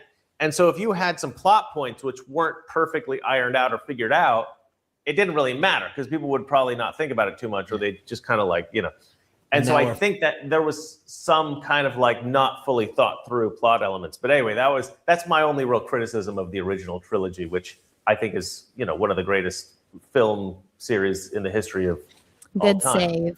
Save. No, I mean, come on. That's just fact. There's no opinion there. Did you guys know now Star Wars is all dead and all, but George Lucas is more popular than ever because everyone has forgiven him for the prequels and the holiday special. He's like, yeah, Kathleen Kennedy, Rian Johnson, J.J. Abrams, they made me look good, man. And I have not forgiven him for the holiday special at all. That's because you watch it too often. It's like one of those things that actually causes me physical pain, going to watch it. It's tough. Well, so wait, hold on. You guys are a lot younger than I am, especially Anna. You're pretty young. Cecil's much older than you. No, Cecil's younger than me, I assume. How old are you, Cecil? I'm 54. No, you're not. You look great, Cecil. That's because he's wearing a wig and he's got a blurry camera. No, the bald look is a look, man. It's a vibe. Okay, the bald look is a vibe. Very classic good look. The dark beard. I gotta tell you. So Cecil and we were at Universal Studios in Orlando, and we were waiting for our friend to get off the phone with Gina Carano because he was all cupcaking. And we're sitting at the bar drinking, and I'm watching a soccer game, and we're drinking, and then Cecil goes to the bathroom, and the bartender comes up to me, and he's like, I think it's really cool that you're spending this much time with your dad. Well, you could be her dad. He's like, most kids when they come I could be her dad. Yeah, easily. Yeah. I remember the first time I kind of was talking to a girl that I could have been her dad. I was 36 and she was 18. And I didn't know how old she was, and she didn't know how old I was. And she comes down, she sits next to me, and we start chatting away. Wait, was she Russian? We got to get the picture going. She actually was not Russian. She was an American girl. And so she's chatting away with me, and we're chatting away, and she stops and she goes, "How old are you?" And I go, 36. And she goes, "Ah, okay." And I go, "Wait, how old are you?" And she goes, "I'm 18." And I'm like, "Ah, okay." And she goes, You're like, she goes, "You're twice my age." And I'm like, "No, I'm not." And she goes, "Yeah, think about it." And I'm like, "Oh my God, I'm twice your age." And she goes, "You could be my father." And I go, "I could be your father." Like, it like freaked me out. It was like the first time I ever was like chatting up a girl that I could actually could be my child. Oh. It was weird, man. That was a weird moment in my life. I've come to accept it though. No, Cecil, I've come to accept it. And like, at the end of the day, it's like McConaughey says, I keep getting older and the girls, they just stay the same age. I don't think I can be. When I met Juju, I was 52 and she was 25. I was more than that. And she That's intense. she didn't know that. Yeah, because you look good. And I Despite waited what until haters say. I remember him messaging me and he was like, she doesn't know how old I am and I'm not going to tell her until she brings it up. Yeah. It is what it is. No, I always had a fake ID when I was younger. So like I would never bring up age. I would never, say my age because I didn't want to cause any kind of problems. But I was so much younger than like the rest of my friends in college. So it's like I didn't want to be excluded from doing things just because of my stupid age. So yeah, I never asked. Cecil used a fake ID. No, because I would do the thing on this show all the time for like years. People would ask me how old I was, and I would do, well, this is how old I am that I'm using. I'm back a Jack Benny fucking reference. I'm 39. I'm 30. Like Jack Benny used to say he's 39, for his entire career. So I would always say I'm 39, and people are like, well, I know he's not 39. Maybe he's like 40, 42, 41, but So. Well, the reason I brought it up was because I was like, well, I still hate the prequels. I just still hate them. And probably Star Wars World probably loves them. I'll be right back. Yeah. No, leave the camera on. She's like offended. You want to see my Leave the camera on. Here. What? Chair stream. No, Russell wants to watch you pee, and he's going to super chat you. I'm going inside my house. Oh. Chair stream sounds inappropriate. I guess you don't like money. I love it. Cecil, we're just two old guys doing a stream now. Yeah. We're just two old guys on a live stream. Just a couple of creeps, and you're less creepy. A couple of creeps. I'm not really, because my ex-wife, I met her when I was, how old was I when I met her? I would have been 37 and she was 20. I was 37 and she was 20. So that was pretty intense. That's a lot of years. You still beat me on that, but. Yeah, well, listen, if you're 25 years old, I think, people, yeah, a little creepy. No, but at the end of the day, I really think that this whole concept of like people should be about the same age, it's a very American thing. Yeah, that only really happens in America. Like everywhere else in the world. International guy. I keep telling people that, Well, I think if you go back 100 years, 200 years, whatever, it was very, very normal for a woman who was like 20 to like marry a guy that was 30. 40. This is how I explained this to my girlfriend. I said, "You're 25, but 100 years ago, most women didn't live to be 25. They die in childbirth. That's why you're an old lady. You're an old lady by those terms. So you're not supposed to be alive. You were supposed to have died in childbirth by now. And I should be on my third wife and third child." In my this is my view, Cecil. You don't really pick the girls that you get. The universe picks them for you. Exactly. God decides. We just kind of accept what we get, and we say thank you, and we just live our lives. Aww. I will say this: I never chased young girls, but I never ran away from them either. Let's put it that way.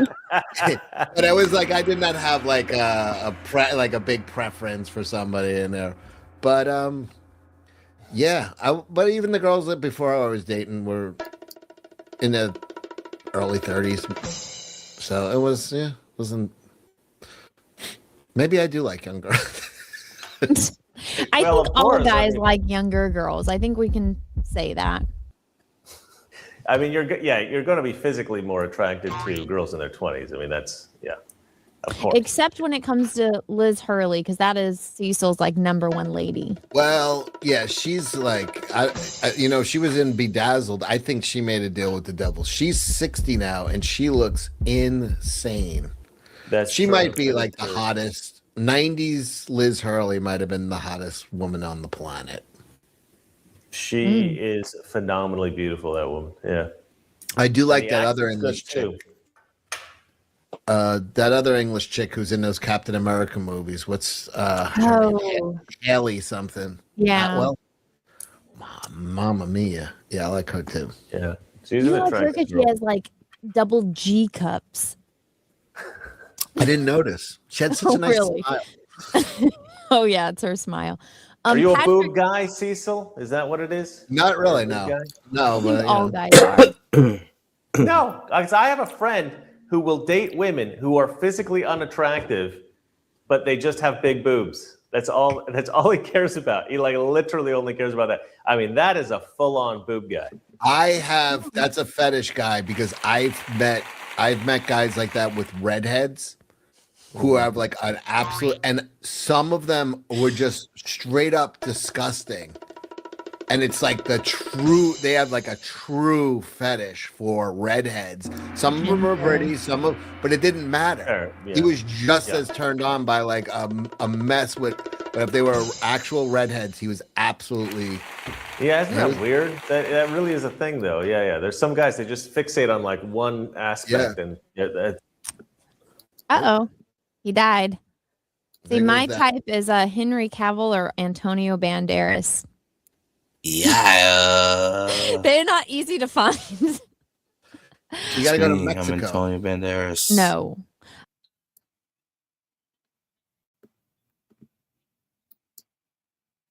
All right, last 5 minutes of the show ending now.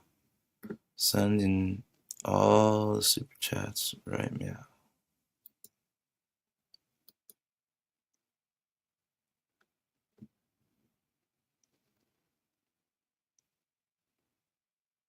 That's rough. But hey, with SafeLight, you can get that fixed any way you want. Any way I want. It's your windshield. Get it fixed any way you want with SafeLight. SafeLight repair, SafeLight replace. So the first film is Insuro Honda's Rodan, and I'm really excited to actually have an Insuro Honda film on the show. Well, Rodan is their first color film. Rodan is their first color. And boy, is it. Yeah. Rodan is a terrific monster movie. So where Rodan falls in is, he still hasn't created Mothra yet. He still hasn't created Ghidorah, the three-headed dragon yet. He still hasn't done War of the Gargantuans yet. With him creating Rodan, this is his first step in creating the team that will be the team of the Toho monsters. So again, prefacing that we didn't watch this on video. We watched on a beautiful IB Technicolor 35 millimeter print of Rodan. Guys, what did you think? I think also there is something about Rodan specifically because these will be Insuro Honda's set pieces that he'll do for most of his career. As many times as he did it, I kind of think the sequence in Rodan may be his most exquisite. Not that this is ever the goal when it comes to the Toho model effects, but it looks a little more real in Rodan than it looks in the other thing. When the things break up, they break up in a much more realistic way. Again, reality is not what you're looking for, but when you get it, in this one. I think that there's just something about the sequence in this movie that's just superlative. That crazy wild slow motion when they're just laying waste to Rodan, and he's like, you know, and it's like almost like Peckinpah slow motion, the way he's just moving his like wings and everything. I think the final shot of Rodan's final moment, I think that poetry goes a long way to making this one of like Ishiro Honda's like top 4 great movies. Completely. All right. Yeah. It's just a great monster movie regardless. Now, maybe the storyline of Mothra is more interesting, and there's more to it there. But that final stroke, it's a master stroke. Oh, yeah. Like, the Rodan that carries on is a man. Yeah, well, actually, the humans proved to be completely ineffectual.